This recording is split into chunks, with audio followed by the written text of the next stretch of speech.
Dear student, अभी हमारे NEET और JEE crash course lecture series में रोटेशनल मैकेनिक्स का बहुत ही इंपॉर्टेंट पार्ट जहां से क्वेश्चन बनते हैं मोमेंट ऑफ इनर्शिया।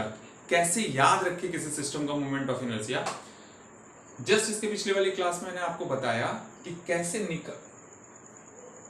कौन सी ऐसी चीज है जो मदद दे सकती है आपको मोमेंट ऑफ इनर्शिया याद रखने में। वो तो दो एक्सिस थ्योरम थे, एक परपेंडिकुलर एक्सिस थ्योरम था, एक पैरेलल एक्सिस थ्योरम था।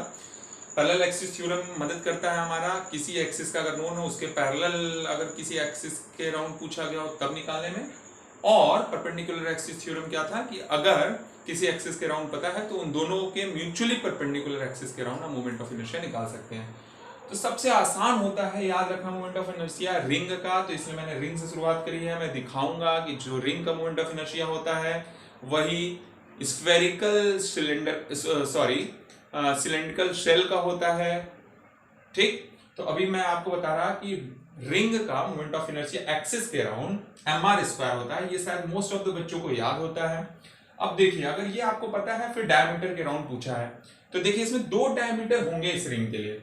एक, अगर ये प्लेन के परपेंडिकुलर रिंग कोई है उसमें एक डायमीटर ये होगा, दूसरा डायमीटर ये होगा, और इस एक्सिस के राउंड मोमेंट ऑफ इनर्शिया पता है हमें। करना क्या है, देखिए अगर ये पूरी चीज mr² को एक सिंगल एंटिटी मान ले, then if we want to get the moment of inertia of this diameter and this diameter, of course they are same, they are mutually perpendicular to each other, then the moment of inertia of this body and this body will be same। यानी अगर इसका moment of inertia हमें पता है तो इन और इनका सम ही ये मोमेंट ऑफ इनर्शिया दे रहा होगा। तो अगर ये पूरी एंटिटी है तो निश्चित है ये आधा और आधा मिलके ये पूरी एंटिटी बने होंगे। यानी अगर mr² है तो mr² का आधा यानी हाफ mr² ये होगा और हाफ mr² ये होगा। तो इसलिए डायमीटर के लॉन्ग, किसी भी डायमीटर के लॉन्ग, या तो ये वाली डायमीटर या तो ये वाली डायमीटर के लॉन्ग हाफ mr² होगा। अब आपका कंसर्न हो सकता है कि जो दिया गया रिंग है उसमें आप टेंजेंट के अलोंग जो कि एक्सिस ऑफ रोटेशन के पैरेलल है मोमेंट ऑफ इनर्शिया निकालिए। तो अगर ये मोमेंट ऑफ इनर्शिया mr² है तो इसके पैरेलल देखिए शायद आपको एक शैडो बनना होगा।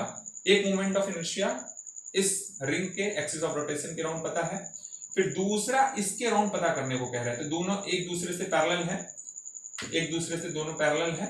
अगर ये पैरेलल है तो इस राउंड यानी इनके राउंड अगर आपको मोमेंट ऑफ इनर्शिया चाहिए तो यहाँ पैरेलल एक्सिस थ्योरम लगा दीजिए। अभी जो डायमीटर वाला केस कर रहे थे वहां परपेंडिकुलर एक्सिस थ्योरम लगा रहे थे, तो इसके राउंड में मोमेंट ऑफ इनर्शिया निकल जाएगा। अगर इसका mr² है तो m टोटल मास लीजिए, इनके बीच की दूरी लीजिए जो पैरेलल एक्सिस थ्योरम कहता है, मैंने लास्ट लेक्चर में वो दिखाया था। तो mr² लीजिए तो ये mr² मिलके क्या हो जाएगा 2mr²। कि नहीं, इसके राउंड भी निकल गया मोमेंट ऑफ इनर्शिया। और you would be very surprised कि जब कभी भी मोमेंट ऑफ इनर्शिया का क्वेश्चन पूछा गया तो किसी नोन का अगर पता रहता, परपेंडिकुलर और पैरेलल एक्सिस थ्योरम पता रहे, तो निश्चित है कि एग्जाम हॉल में आपको याद करने की जरूरत नहीं होगी। आप ऐसा नहीं कह सकते कि मैं रट के नहीं आया, पढ़ के नहीं आया इसलिए मेरा क्वेश्चन छूट गया। आप दोनों एक्सिस थ्योरम थोड़ा सा कंसंट्रेट होइएगा, एग्जाम हॉल में आप निकाल लेंगे।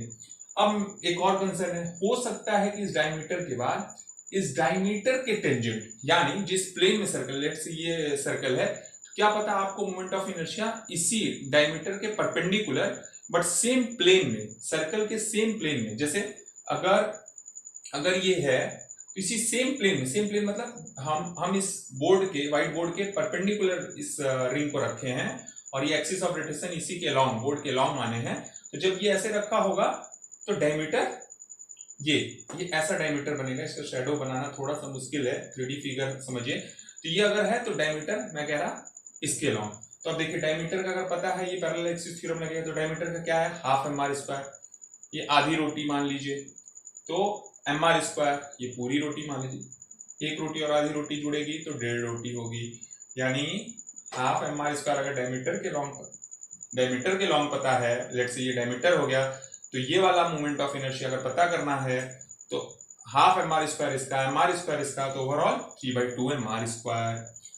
करेक्ट। तो आई थिंक ये चारों मोमेंट ऑफ इनर्शिया आपको पता हो गया। पता क्या होना था, बस सिंगल एक्सिस ऑफ रोटेशन के राउंड, यानी रिंग का जो एक्सिस ऑफ रोटेशन हो है उसका मोमेंट ऑफ इनर्शिया पता था तो आपने टेंजेंट, परपेंडिकुलर, दोनों डायमीटर के अराउंड मोमेंट ऑफ इनर्शिया निकाल लिया, ठीक है। साथ ही साथ पैरेलल भी निकाल लिया एक्सिस के।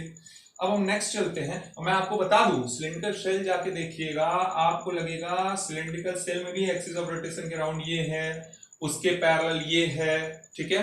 उसी तरीके से अगर उस एक्सिस के परपेंडिकुलर लें, ठीक, उस एक्सिस के परपेंडिकुलर मतलब डायमीटर, तो ये है, पैरेलल लेंगे तो फिर वही same concept 2mr², same distribution है, यानी जो काम यहां हो रहा है वही काम सिलेंडर में भी होगा, ठीक। तो फिर से बता दे रहा हूं, अगर सिलेंडर में एक्सिस ऑफ रोटेशन के अराउंड दिया है, उसके पैरेलल चाहिए तो फिर वही 2mr², अगर उसके डायमीटर के अराउंड चाहिए तो 1/2mr², अगर टेंजेंट के अराउंड चाहिए, ठीक, तो वो 3/2mr², वो भी डायमीटर वाली, मींस एक्सिस ना लिखिए, इसको डायमीटर लिखें, ज्यादा बेटर होगा कि उसे एक्सिस एक पॉइंट को वहां डिनोट करना चाह रहे थे तो अभी डायमीटर लिखेंगे, यानी अगर ये डायमीटर होगी तो ये डायमीटर है, अगर इसके परपेंडिकुलर है या परपेंडिकुलर होगा तो परपेंडिकुलर एक्सिस थ्योरम लगाएंगे, अगर टेंजेंट होगा तो पैरेलल एक्सिस थ्योरम लगा लेंगे। ये इसका डायमीटर देखते हुए ये डायमीटर, ठीक है, कंफ्यूज नहीं होइएगा। अब दूसरा, एक डिस्क ले लिया, अब डिस्क का मोमेंट ऑफ इनर्शिया अगर यहां पर भी वही सेम हो, ऐसा कुछ इसके अराउंड ये रिवॉल्व कर रहा हो, इसका मोमेंट ऑफ इनर्शिया मैं आपको बता दूं कि 1/2mr² होता है।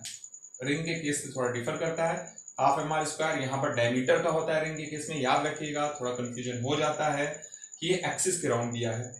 फिर इसका अगर डायमीटर होगा तो ऑब्वियस है ये आधी रोटी है, इस बार डायमीटर होंगे तो दो डायमीटर का सम मिलके एक एक्सिस दे रहा होगा, तो ये आधी रोटी पहले से थी, ये वाली एक्सिस ऑलरेडी आधी रोटी थी, तो अब आधे की भी आधी रोटी, यानी आधे की आधी रोटी ये, आधे की आधी रोटी, यानी 1/4। भाई बचपन का ज्योमेट्रिकल कॉन्सेप्ट, एक सर्कल है उसको 4 भागों में बांट दीजिए, तो 1 2 3 4, तो पता चला ये आधी पहले से थी, बस आधी ही थी, ठीक। अब ये दो चीजों से मिलकर बनी है, तो दो चीजों में आधा, यानी इनका भी आधा करेंगे और इसका भी आधा करेंगे, यानी ओवरऑल 1/4 1/4 1/4 1/4, यानी एक 1/4 पार्ट होगा डायमीटर, यानी डायमीटर के अराउंड 1/4 पार्ट। और अगर डिस्क या सॉलिड डिस्क को देखें तो ये सॉलिड सिलेंडर के केस से मिलता जुलता है, यानी अगर डिस्क का याद हो गया तो सिमिलर कॉन्सेप्ट लगा के सॉलिड सिलेंडर का निकाल सकते हैं। मैं एक बात और याद रखना चाहूंगा, अब याद रखने का एक अपना तरीका होता है, सबका अपना अपना तरीका होता है, मैं बता रहा शायद आपके लिए वर्क कर जाए, नहीं भी वर्क करे तो मेहनत करके आप जाइए, समझ के जाइए, लेकिन याद रखना ही है। Perpendicular axis theorem, parallel axis theorem लगाएंगे तो 80% आपका वर्कलोड रिमेम्बरेंस का कम हो जाएगा। तो अब सॉलिड स्फीयर को अगर आप देखेंगे तो इसका मोमेंट ऑफ इनर्शिया होता है 2/5mr², ठीक है। तो 2/5mr², सॉलिड चीज है भाई, अभी तक हाफ एक mr² हुआ, फिर आधा हुआ, तो इसका 2/5 हो गया, थोड़ा सॉलिड नंबर याद रखिएगा, सॉलिड नंबर है, ठीक, 2/5mr²। अगर ठीक इस एक्सिस के पैरेलल चाहिए तो mr² और जोड़ दीजिएगा तो आ जाएगा 7/5mr²। क्या लगा रहे हैं, पैरेलल एक्सिस थ्योरम लगा रहे हैं। अगर इसके अराउंड पता हो, इसके अराउंड पता करना हो तो यहाँ फिर वही इनके बीच की दूरी r ही होगी, क्योंकि सॉलिड स्फीयर हो चाहे रिंग हो, रेडियस में से r ही होगा, तो ये हो गया r।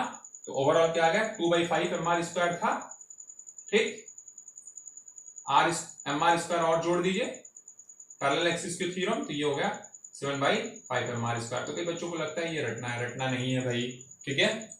सिमिलरली अब हम एक रॉड का भी केस आपको याद रखना चाहिए, जैसे इस पे भी क्वेश्चन आए हुए हैं। रॉड के केस में क्या होता है, रॉड के केस में क्या होता है कि रॉड के ठीक परपेंडिकुलर एक्सिस के राउंड अगर मोमेंट ऑफ इनर्शिया दिया है mr²/12, तो कभी कभी क्या होता है इनके टेंजेंट के राउंड पूछते हैं। अगर टेंजेंट के राउंड पूछते हैं तो आप क्या करिए, mr² इसमें जोड़ दीजिए, तो mr²/12, ठीक, टेंजेंट कितना जुड़ेगा, mr²। और ये तो याद रखना है, ठीक, कि रॉड का परपेंडिकुलर mr²/12 है। तो आप अगर ध्यान से जोड़ेंगे तो अगर इसके टेंजेंट, कहने का मतलब यहाँ वाली लेंथ फिर इंपॉर्टेंट हो जाती है, ठीक है। तो अब पूरा ओवरऑल लेंथ l है, तो ये l/2 होगा, कितना होगा, तो r की जगह आप क्या करिए l/2, तो यानी l² रखिए, ठीक है। कैसे मैं दिखा दूं पहले एक स्टेप और थोड़ा आपको, r ना होके अब ये रॉड है तो टोटल लेंथ l थी, जिसके कारण जैसे यहाँ r मत लिखिए, r से कंफ्यूजन होता है थोड़ा बच्चों को, ml²/12, यहाँ भी l लिख लीजिए, ml²/12, तो अब ये वाली दूरी क्या होगी l/2, टोटल लेंथ कितनी है l, ये वाली दूरी क्या होगी l/2। तो अब m इंटू दिस दूरी, दिस डिस्टेंस, जिस एक्सिस का पता होता है और जिसके अराउंड निकालना होता है उनके बीच की दूरी, तो अगर ओवरऑल दूरी l है तो ये l/2, l/2 का स्क्वायर, यानी फॉर्मूला क्या था ICM प्लस MR स्क्वायर। तो R की जगह l/2 हो गया, ICM ml²/12 है, तो ये हो गया ml²/4। तो LCM अगर आप लेना जानते हैं, नहीं भी जानते हैं तो भाई कोई बात नहीं, आज देख लीजिए, सीख ही लीजिए भाई। अगर सेम नंबर है तो LCM लेंगे, ठीक। अगर ये दोनों ऐसे नंबर होते हैं जिनमें दूसरा वाला नंबर का यहाँ पर डिविजिबिलिटी दिख रहा होता है तो सीधे बड़ा वाला नंबर ही लिख देते हैं। तो 12 हो गया, यहाँ पर 1 हो गया, यहाँ पर 3 हो गया, तो 3 1 4 हो गया, तो ये 4 ml² आ गया। यानी अगर दुख दर्द नहीं है तो इनको काट दीजिए, ml²/3 आ गया। समझ में आया? आपने मोमेंट ऑफ इनर्शिया बातों ही बातों में सीख लिया। क्या लगाया यहाँ पर क्या लगाया? Parallel axis theorem. Let's say कि अगर इस एक्सिस के लॉन्ग ना होके इसकी टेंजेंट के लॉन्ग पूछ लिया जाता तो ऑब्वियस है पहले इसके पैरेलल हमें पता था, तो अब क्या करते, परपेंडिकुलर एक्सिस थ्योरम का इस्तेमाल करते और उसके अराउंड भी निकाल लेते। एंड प्लीज ट्रस्ट मी, इसी पैरेलल एक्सिस और परपेंडिकुलर एक्सिस थ्योरम पे ही कई बार क्वेश्चन पूछे गए हैं। तो please make sure you know this, how this is working, and please if you have any doubt you can write in your message box something to me कि इसका कैसे याद रखें। अदरवाइज कोई भी सिस्टम हो, आप 3-4 गिने चुने, रिंग किया तो सिलेंड्रिकल सेल भी याद हो गया, डिस्क किया तो सॉलिड सिलेंडर भी याद हो गया, डिस्क से याद आया कि सॉलिड स्फीयर होगा तो 2/5 हो जाएगा, सॉलिड नंबर थोड़ा सा दिख रहा है, ठीक है। अगर रॉड का याद किया तो एक्सिस के राउंड पता हो गया, टेंजेंट के राउंड पता हो गया। उसी तरह सॉलिड स्फीयर का भी अगर एक्सिस के राउंड पता है तो टेंजेंट के राउंड पता हो गया, डायमीटर के राउंड पता हो सकता है। सिमिलरली यहाँ पर भी देख रहे हैं 1 से 4 तो 2 याद किया तो 8, साथ ही साथ सिलेंड्रिकल सेल और सॉलिड सिलेंडर ले लिया तो 4 इनके 8 16, यानी 2 मोमेंट ऑफ इनर्शिया बताया और रिलेट करके 16 मोमेंट ऑफ इनर्शिया आपको याद करा दिया। एक बार नहीं, 2 बार नहीं, इस क्लास को 3-4 बार रिपीटेडली देखें, कम टाइम में, ज्यादा नहीं, 8 से 9 मिनट के वीडियो में आप देखेंगे कि बार बार आपका एक कॉन्सेप्ट क्लियर होगा कि yes, now I can use this perpendicular axis theorem, parallel axis theorem for any case whichever they will be imparting to you. Hopefully you would like it and you will subscribe this channel for more update, and in next lecture I would be telling you about the gravitation. Thank you all.